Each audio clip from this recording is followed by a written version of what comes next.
ये मेरा भी है कि बुक ज़्यादा नहीं बदलनी चाहिए, और ये सबका है कि बुक नहीं बदलनी चाहिए। लेकिन अगर आयोग सिलेबस ही बदल दे, सिलेबस में चेंज कर दे, तो आपको लकीर का फ़कीर नहीं होना चाहिए। आप उन टॉपिक को आप कहीं से भी कंप्लीट करो, एक्स वाई जेड बुक लेके करो, कहीं से भी करो, पर वो टॉपिक कर लो, ठीक है। आप ये मत सोचो कि बुक कंप्लीट करना है, आपको अपने टॉपिक कंप्लीट करने हैं जो सिलेबस में लिए हैं, जो सिलेबस में लिखे हुए हैं अंडरलाइन करके। लगता है कि सारे क्वेश्चन ना आए किसी एक बुक से, तो देखो MPPSC है ये, ठीक है। ऐसा कुछ फिक्स नहीं है कि एक बुक है इससे सारे क्वेश्चन आएंगे, हाँ, लेकिन आप 90% कंप्लीट कर सकते हैं एक बुक से। और इसमें सारी चीज़ों को मतलब किस एंगल से क्वेश्चन पूछा जा सकता है, बहुत सारे डायमेंशन में कवर करती है ये वाली बुक।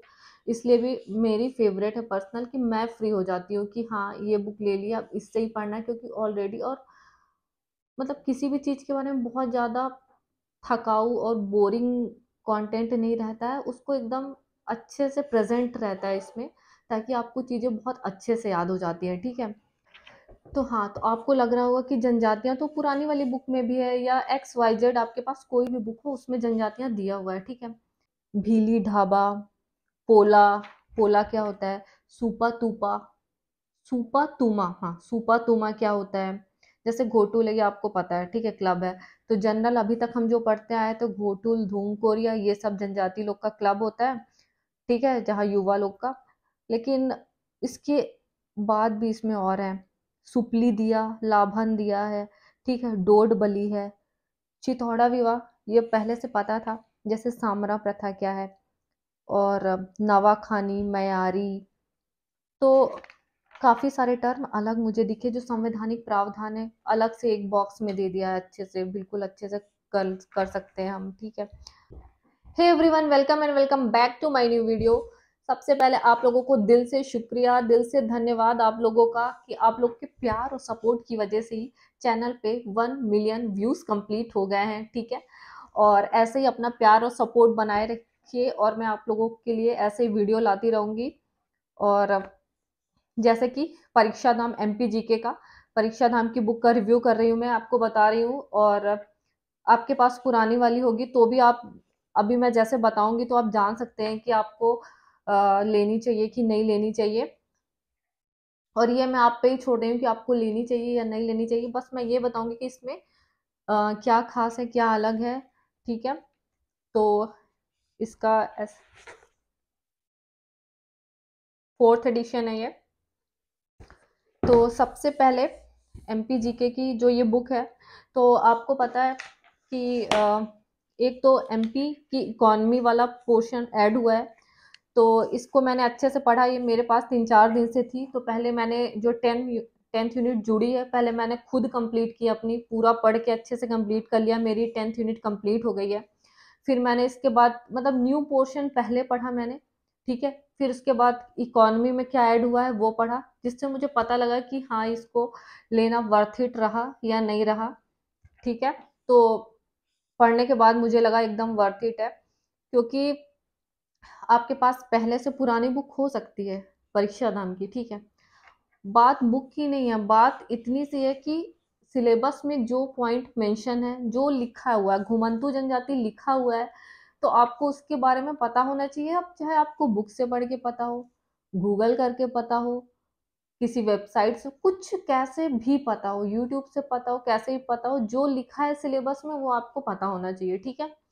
और इसमें क्या है कि सारी चीजें, घुमंतु जनजाति विभाग कब बना, कितनी घुमंतु जनजातियां हैं, उनके त्योहार क्या हैं, इनके लिए कौन सी योजनाएं चलाई जा रही हैं, कौन कौन सी ऐसी जनजातियां हैं जो घुमंतु जनजातियों में आती हैं, विमुक्त जातियां क्या है, पिछड़ी जातियां क्या है, ये सारी चीजें इसमें बहुत अच्छे से दी हुई है टेबल फॉर्म में। इनके आराध्य देव कौन है, किसके देवता कौन है, ठीक है, इनके त्योहार कौन से हैं, इनमें कौन कौन से अनुष्ठान होते हैं, और सारी चीजें, इनमें कौन कौन सा त्योहार उत्सव मनाए जाते हैं, सब कुछ, ये कौन कौन से गहने यूज करते हैं मतलब, और जो टैटू वगैरह जो बनवाए जाते हैं इन जनजातियों में क्या बोला जाता है, सारी चीजें इसमें ऐड है, ठीक है। इस बुक को पढ़ के मुझे लगा कि यार, और भी सारी चीजें हैं जिनको बहुत डिटेल में पढ़ने की जरूरत है, ठीक है। जो जनजातियों के संग्रहालय हैं उनका कब वो स्थापित हुआ है, ठीक है, उसका कोई नाम चेंज हुआ हो, क्या काम है उसका, सारी चीज़ें इसमें काफ़ी अच्छे से टेबल फॉर्म में दी हुई हैं, उनकी उपजातियाँ वगैरह सब कुछ। मतलब मुझे ये पर्सनली काफ़ी अच्छी लगी। इकॉनमी वाले पोर्शन में देखें तो आत्मनिर्भर एमपी, बौद्धिक संपदा, ठीक है, जीआई टैग और सतत विकास, ये सारे टॉपिक जो करंट अपडेटेड, पूरे अपडेटेड फॉर्म में इसमें ऐड कर दिए गए हैं इस बुक में। एटलीस्ट 44 या 50 पेजेस, 44 के अराउंड पेजेस इसमें ऐड है न्यू वाली बुक में। तो ये आपके ऊपर है, आप कैसे करते हैं, बट आपको जो लिखा है ना सिलेबस में, बात इतनी सी है कि जो सिलेबस में लिखा है वो तो आपको एनी हाउ कंप्लीट करना ही पड़ेगा, उसका कोई भी तोड़ नहीं है, ठीक है। और और बाकी चीज़ों से भी कर सकते हैं, पर मुझे लगता है कि एक बुक लेके उसको हाईलाइट करके पढ़ना ज़्यादा अच्छा रहेगा। तो क्योंकि इकॉनमी वाला पोर्शन अपडेटेड है इसमें अच्छे से, करंट से अपडेटेड है, और वो जो जनजातियों वाला, जो हम पहले जनजातियों का पूरा पढ़ते थे ना, उस वो यूनिट अलग से है इसमें, उसमें पूरी जनजातियों के बारे में है डिटेल में। लेकिन जो ये अलग से है ना कि उनकी विशिष्ट कलाएं, उनके शिल्प, इसको और डिटेल में इसमें कवर किया गया है। जैसे मैं थोड़ा बहुत नाम ले देती हूँ आपको, कि आपको पता चलेगा। जैसे इनकी जनजातियों की परंपराएं कैसे, जैसे बाघ डूमा, ठीक, और कौन से कलाकार, जैसे गोंड कलाकार, भील कलाकार हैं, ठीक है, और बैगा चित्रकार हैं, ये सारे लोगों के नाम अलग से दे दिए गए हैं। डिगना चित्रकला किस जनजाति की है, पिथौरा, नूह डोरा, ढोकरा कला जो आ चुका है वो भी ऐड कर दिया गया है इसमें, ठीक है।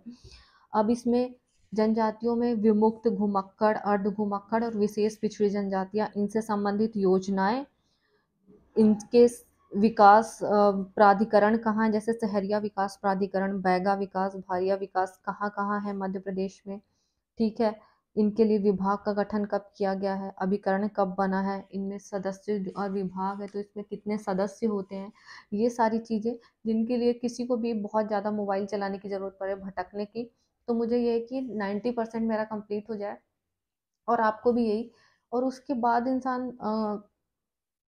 एक, सारी चीज़ें तो देखो कवर नहीं होती हैं किसी भी चीज़ से, लेकिन आप 90% चीज़ें एकदम पक्की कर लो अच्छे से रिवीजन करके कि इससे नहीं गलत होना चाहिए। तो जब इंसान 90% अच्छे से कर लेता है ना, तो उसका तुक्का भी अच्छा लग जाता है, क्योंकि 90% वो जानता है, ठीक है, तो जानता है कि ये तो नहीं होगा, तो मतलब इसका आंसर कुछ और होगा, तो वैसे वो गेस कर लेता है, गेस वर्क अच्छे से हो जाता है अगर आपने अच्छे से पढ़ा है तो। और जनजाति संस्थान है, सारे टेबल फॉर्म में है और अच्छे से, मुझे काफ़ी अच्छी लगी। तो ये इस बुक के बारे में मेरा रिव्यू था, और मैंने अच्छे से सिलेबस से भी मिलाया है कि इसमें कैसा दिया हुआ है, तो काफ़ी अच्छा दिया हुआ है, अपडेटेड है, सबसे बड़ी बात अपडेटेड है, ठीक है। तो इस बुक के बारे में जितना मैं बता सकती थी मैंने आपको सारी चीज़ें बता दी हैं, अच्छे से क्लियर कर दिया है। अब आपके ऊपर है कि आपको लेना है कि नहीं लेना है। और हाँ, अगर आप इस बुक को ऑनलाइन परचेज करना चाहते हैं, वैसे तो आपके जो स्टेशनरी रहती है, जहाँ कंपटीशन वाली बुक मिलती है, आपके नज़दीकी स्टोर में वहाँ मिल जाएगी। अगर आपको नहीं जाना है, अगर आपको ऑनलाइन मंगवाना है, तो वीडियो का डिस्क्रिप्शन आप चेक कर लेना, मैं इसमें इस बुक का लिंक दे दूँगी, तो आप ऑनलाइन भी परचेस कर सकते हैं, ठीक है। Thank you very much.